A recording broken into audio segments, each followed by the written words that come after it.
जिसको होश कहा जाता है वो ज्ञान की, अध्यात्म की दृष्टि में बेहोशी है। जो डोल रहा है और जो अस्पताल के बिस्तर पर पड़ा है, ये दोनों बेहोश हैं। ये आप नहीं मानोगे। आप एक को बेहोश कहोगे, दूसरे को होशमंद मानोगे, क्योंकि आप बिल्कुल दूसरे जैसे हो। अहंकार को बुरा लगेगा ये मानना कि वो बेहोश है। तो आप कहोगे वो जो चल रहा है, वो जो वहाँ पर ऑफिस में काम कर रहा है, वो जो गाड़ी चला रहा है, वो जो सरकारी अफसर बन के बैठा हुआ है, वो जो राजनेता बना हुआ है, वो जो व्यापार में करोड़ों कमा रहा है, हाँ? ये लोग तो होश में होंगे ना। ज्ञानी कहेगा नहीं, ये भी बेहोश है। तो हमने कहा सूत्र ये है कि आप जिसको होश कहते हो, ज्ञानी जानता है कि वो बेहोशी है। इस दुनिया में हम जिसको होश बोलते हैं वो उल्टी चीज़ है। आप अगर कहेंगे किसी ज्ञानी से, एक आदमी नशा करके या चोट खा के बेहोश पड़ा है, आप कहेंगे वो बेहोश है, तो ज्ञानी मान जाएगा। वहाँ कोई समस्या नहीं, वहाँ सहमति बन जाएगी। समस्या आएगी जब आप जिसको सामान्य आदमी कहते हैं, जो दुनियादारी में लीन है, सब अपने काम धंधे निपटा रहा है, जो आप उसको कहेंगे कि ये तो होश में है। आप कहेंगे वो जो वहाँ पर पड़ा हुआ है अस्पताल में, वो तो बेहोश है।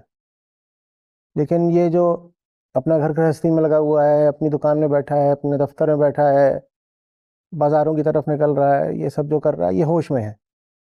तो वहाँ समस्या आ जाएगी। सहमति कहाँ बनेगी?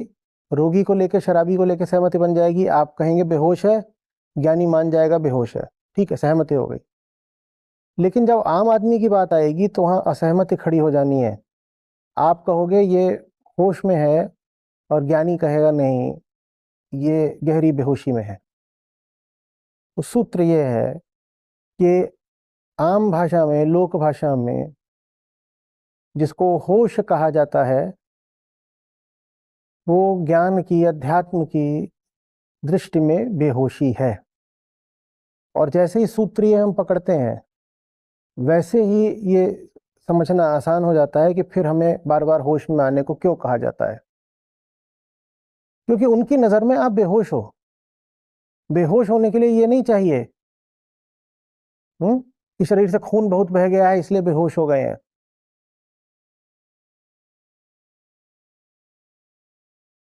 बेहोश होने के लिए नहीं चाहिए कि दर्द बहुत बढ़ गया, बहुत तगड़ी चोट लगी थी, बेहोश हो गए, या कि नशा बहुत कर लिया तो धुत बेहोश हो गए।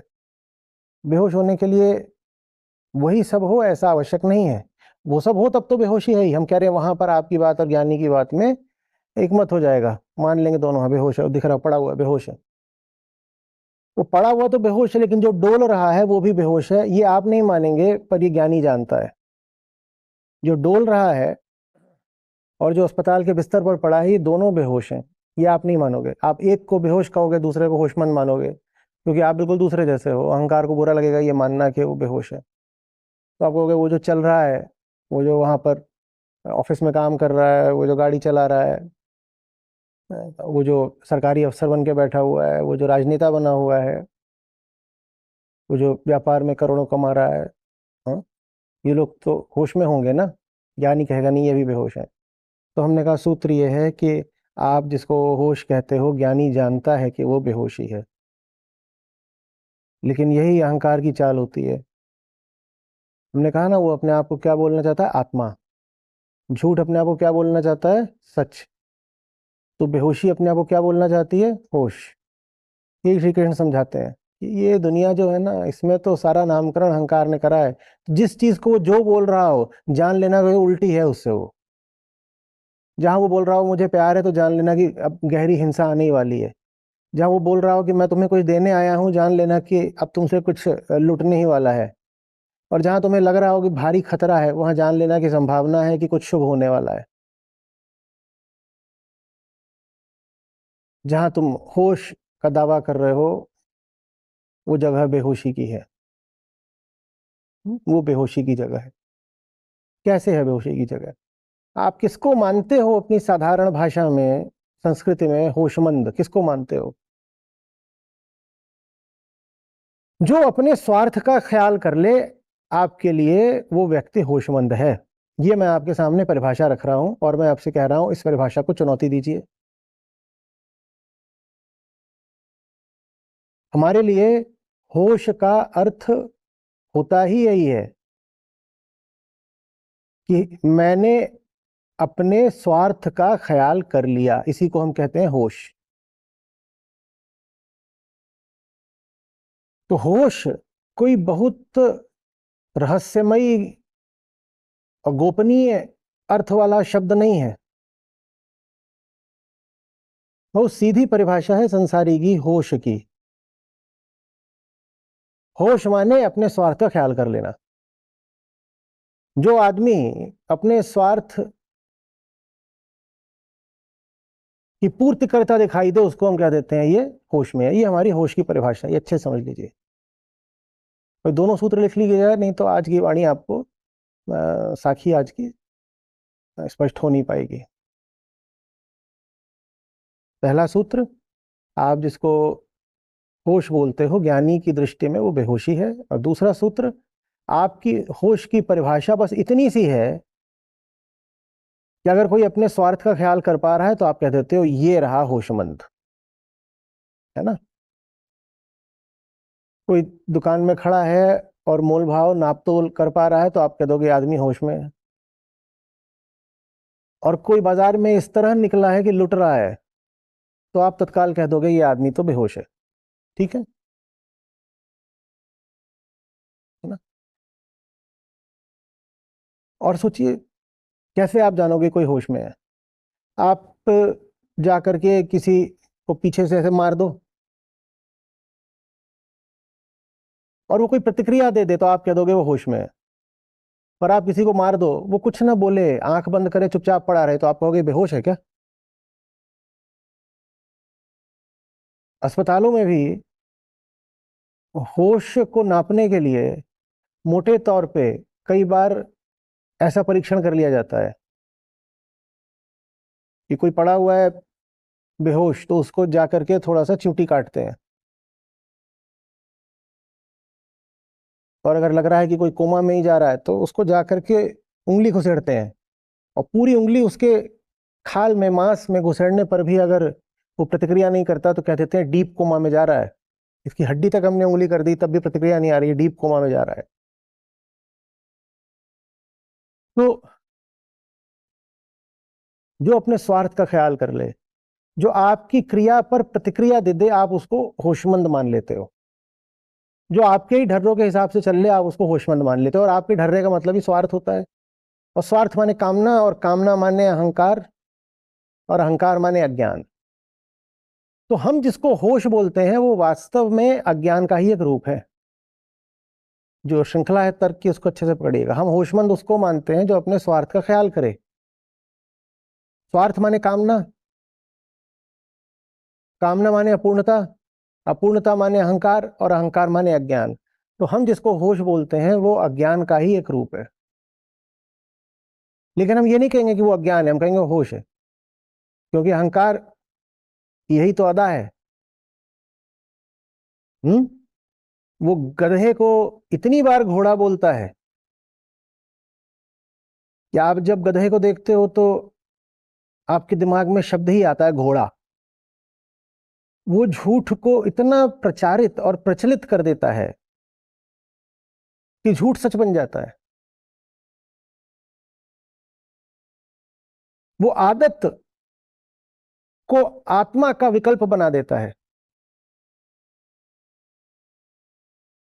वो कहता है तुमने इस चीज का, झूठ का इतना अभ्यास कर लिया, इतनी बार तुमने दोहरा लिया, तो ये बात गलत कैसे हो सकती है।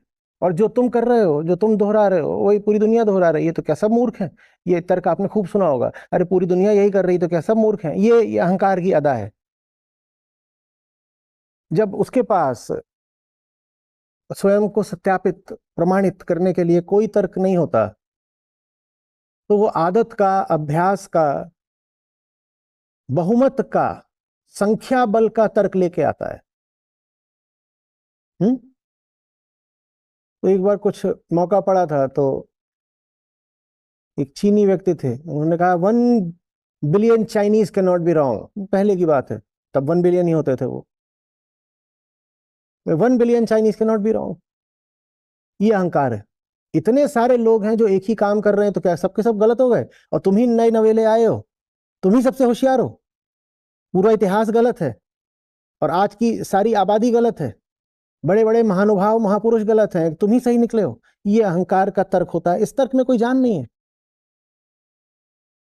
और ये तर्क कह रहा है कि चुपचाप भीड़ के आगे घुटने टेक दो। कुल मिला के तर्क इतना है बस, सब कर रहे हैं तो झुक जाओ।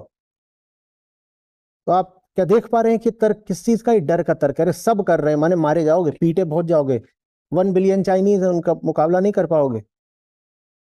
यहां पर सत्य नहीं स्थापित किया जा रहा, यहां बाहुबल स्थापित किया जा रहा है। अहंकार ऐसे ही चलता है, उसके पास सत्य तो होता ही नहीं ना, तो फिर वो बल की चाल चलता है। कहता है मेरे पास बल है। और यही सब कुल मिला जुला करके उसकी कहानी है, जिसको हम होश कहते हैं। 100 तरह के झूठ, पुरानी आदतों की मजबूरी, परंपराओं की आदत, सुरक्षा का लालच, स्वार्थों की गुलामी, ये सब हमारे देखे होश होता है। जो व्यक्ति ये सब लक्षण दर्शा रहा होता है, हम कहते हैं गजब का होशमंद आदमी है। कोई आदमी व्यापार में चतुराई खूब कर रहा हो, मिलावट कर ले, कुछ और कर ले, होशियारी से थोड़े पैसे बना ले, तो आप कहोगे होश में है। और नानक साहब एक बार धन बांट रहे थे, बड़ी प्रसिद्ध कहानी है। 1 2 3 4 5 6 ऐसे करते करते पहुंचे वो 11 12 13। तो अहंकार की व्यर्थता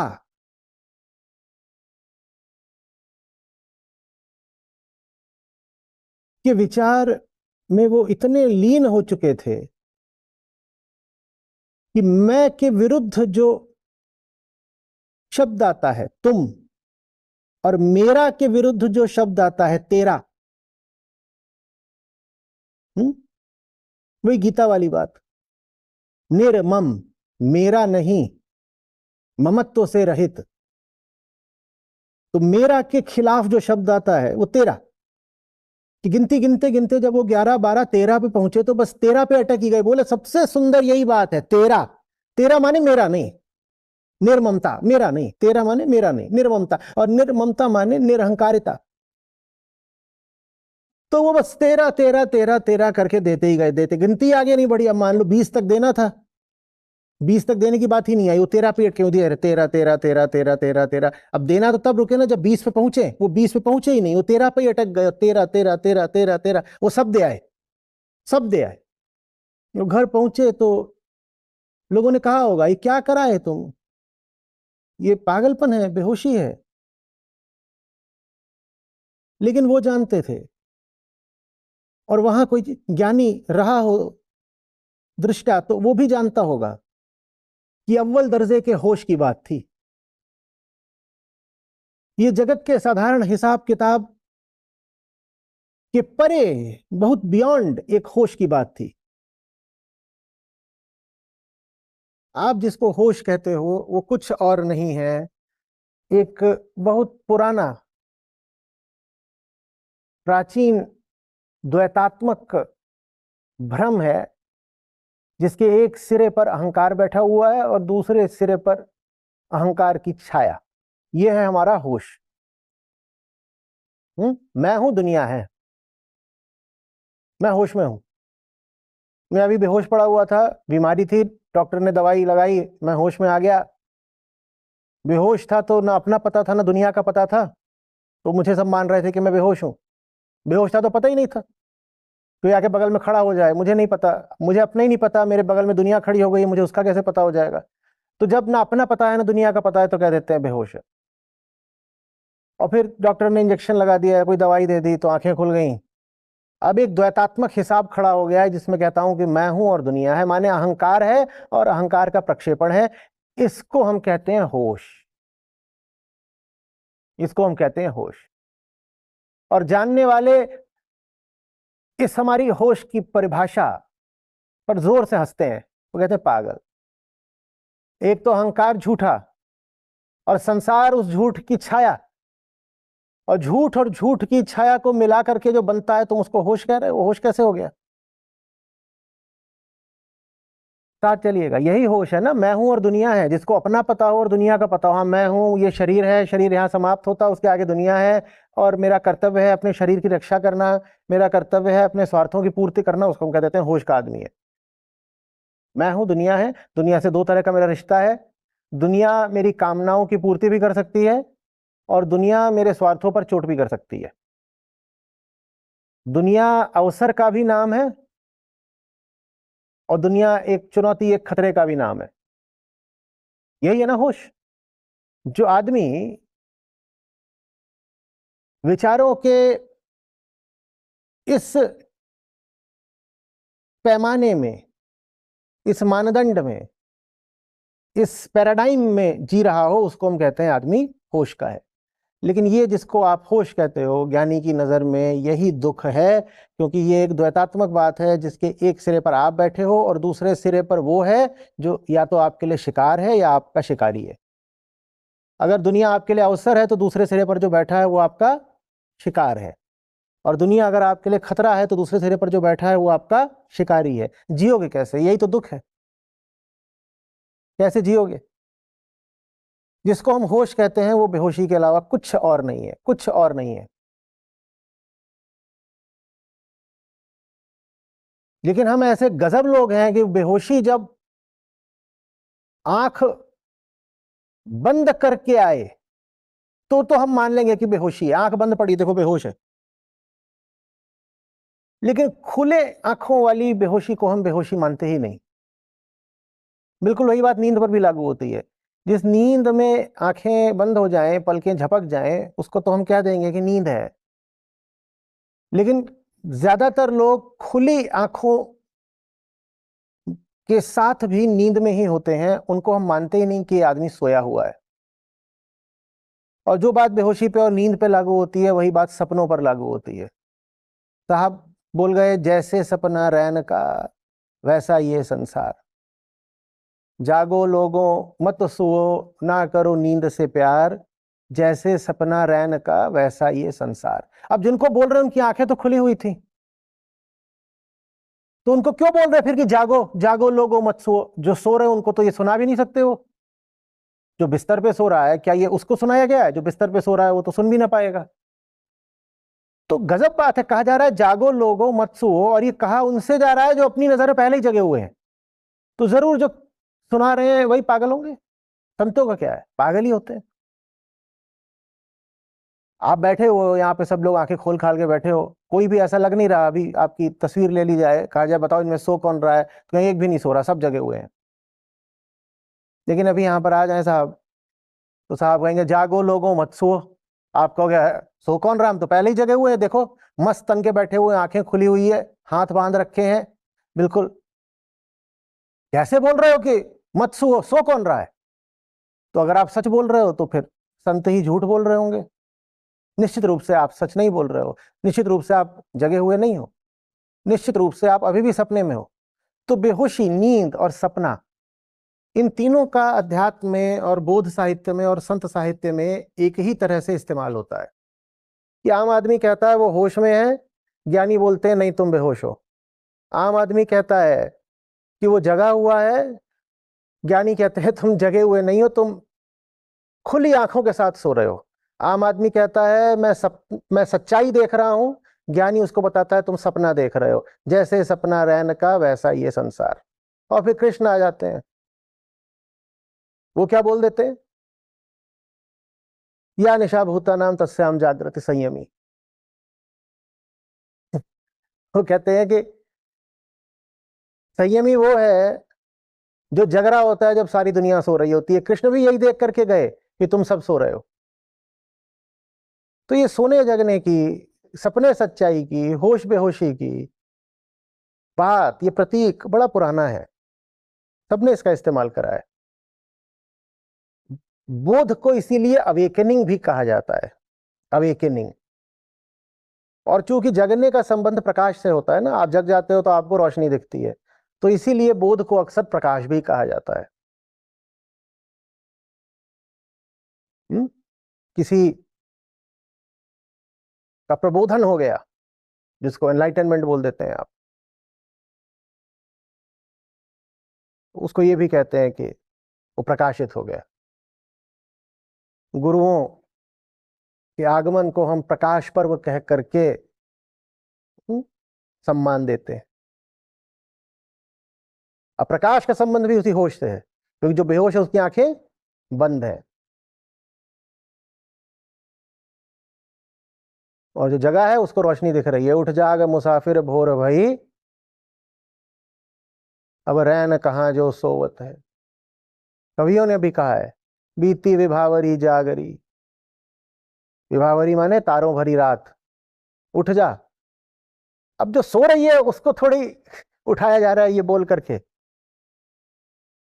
किसको उठाया जा रहा है? जो सोचता है कि वो जगा हुआ है पर वास्तव में वो सो रहा है। जयशंकर प्रसाद है ये। हग कुल कुल कुल सा बोल रहा, किस लय का आंचल डोल रहा। लो यह लतिका भी भर लाई, मधुमुकुल नवल रस गागरी, बीती विभावरी जागरी। ये सब प्रतीक किधर को इशारा कर रहे हैं? क्या ये जो सुबह 4-5 बजे होता है ब्रह्म मुहूर्त, सूर्योदय, उसकी बात हो रही है? सुबह हो गई उठाओ, उसकी बात हो रही है? ये दूसरे जागरण की बात हो रही है, आंतरिक जागरण। और वो आंतरिक जागरण बहुत कठिन इसलिए होता है क्योंकि हर बेहोश आदमी यही माने हुए है कि वो होश में है। हर सोया आदमी यही माने हुए है कि वो जगा हुआ है। जो सब सपनों में जी रहे हैं उनको लगता है उनके सपने ही सच्चाई है। तो इसीलिए जो नेति नेति की प्रक्रिया है, और थोड़ा सा मामला कड़क होगा, ध्यान से सुनिए। इसीलिए जो नेति नेति की प्रक्रिया है वो आपको ये बताने की है कि आपका होश झूठा है। वो आपके होश में विश्वास तोड़ने के लिए है। क्योंकि जो जान जाए कि वो बेहोश है उसके लिए होश अब दूर रहा भी नहीं। समस्या ये आती है कि ज्ञानी जन आते हैं बोलने, तुम सो रहे हो, आप क्या बोलते हो? मैं तो जगा हुआ हूं। अब कैसे उपचार होगा? जब मरीज बोले कि मैं तो स्वस्थ हूं, तो उसका कैसे करें उपचार? वहां सारी बातें जगाने की हुई है। पिया तोरे जागे तो कैसे सोई रही, बिन जागे ना मिलेंगे सजन सखिया। बार बार बताया जा रहा है तुम सो रहे हो, और वो खड़ी हो गई है, वो कह रही मैं तो नहीं सो रही, मैं तो नहीं सो रही। ऐसों को तोड़ना पड़ता है। अब ये तोड़ने की प्रक्रिया है नीति नीति की। उनका जो विश्वास है वो खंडित करना पड़ता है। उनको तो यही लग रहा है कि हम तो जगे हुए। उनको बताना पड़ता है आंखें खुली हैं, इससे नहीं सिद्ध हो गया कि जगे हुए हो। बहुत आसान है आंखें खोल करके सोना, आंखों से जगने का कोई रिश्ता नहीं होता। ठीक है, ऐसे जैसे बंद आंखों से सपने लिए जा सकते हैं, आंखें खोलकर भी सपने लिए जा सकते हैं।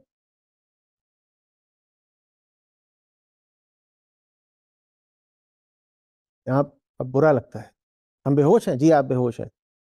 तो माने वो जो शुरू में शराबी था, जो सड़क किनारे टुन्न पड़ा हुआ था, और जो रोगी था जो अस्पताल में बिस्तर पड़ा था, वो और हम एक ही जैसे हैं? नहीं नहीं, वो और आप एक जैसे नहीं हैं। उनकी हालत आपसे कहीं बेहतर है, क्योंकि उन्होंने अपने आप को कम से कम चिकित्सक के सुपुर्द कर दिया है।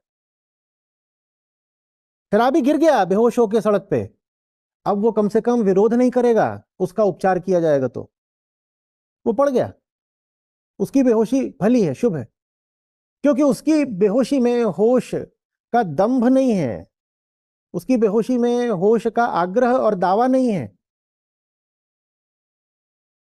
मरीज को तो बेहोश किया जाता है, उसके उपचार से पहले आपकी अगर कोई सर्जरी होनी होगी तो पहले बेहोश किया जाएगा आपको, ताकि आप किसी तरह का विरोध ना कर पाए। बिना बेहोश करे अगर आपका उपचार करे तो आप डॉक्टर को ही मार डालें। उधर उसने सूजा घुसेड़ा, उधर आपने सूजा उसके हाथ से छीन के सीधे भोंक दिया उसकी छाती में, इतना दर्द दिया तूने, तो आपको पहले बेहोश किया जाता है। ये बेहोशी भली है, क्योंकि इस बेहोशी में अब कम से कम एक प्रकार का समर्पण आ गया है, अब आप विरोध नहीं कर सकते। लेकिन जो हमारी बेहोशी है बहुत खतरनाक है, क्योंकि इसके साथ होश का दावा जुड़ा हुआ है। ये बेहोशी बहुत विरोध करती है। ये बेहोशी कहती है हम पहले ही होश में हैं, हमारे साथ बकवास मत करो, हमारा अपमान मत करो, तुम होते कौन हो हमें बेइज्जत करने वाले, हमें जताने वाले कि हम बेहोश हैं? हम कैसे बेहोश हैं बताओ? कौन सा हिसाब लगाना है, हिसाब लगा के दिखाएंगे। बताओ किसको मूर्ख बनाना है, मूर्ख बना के दिखाएंगे। बताओ किससे अपनी रक्षा करनी है, रक्षा करके दिखाएंगे। बताओ दुनिया के किस मुद्दे पर बात करनी है, बात करके दिखाएंगे। खूब ज्ञान है हमारे पास, खूब स्वार्थ है हमारे पास, दुनियादारी का खूब अभ्यास है हमारे पास, बताओ हम बेहोश कैसे हैं? और फिर ज्ञानी मुस्कुराता कहता है यही तुम्हारी बेहोशी है, तुम्हारा सब कुछ अहंकार जनित है। हमने कहा ना, द्वैतात्मक होश है तुम्हारा, द्वैतात्मक होश है, जिसके एक सिरे पर अहंकार है और दूसरे पर संसार है, माने एक सिरे पर अहंकार का झूठ और दूसरे सिरे पर उस झूठ की छाया।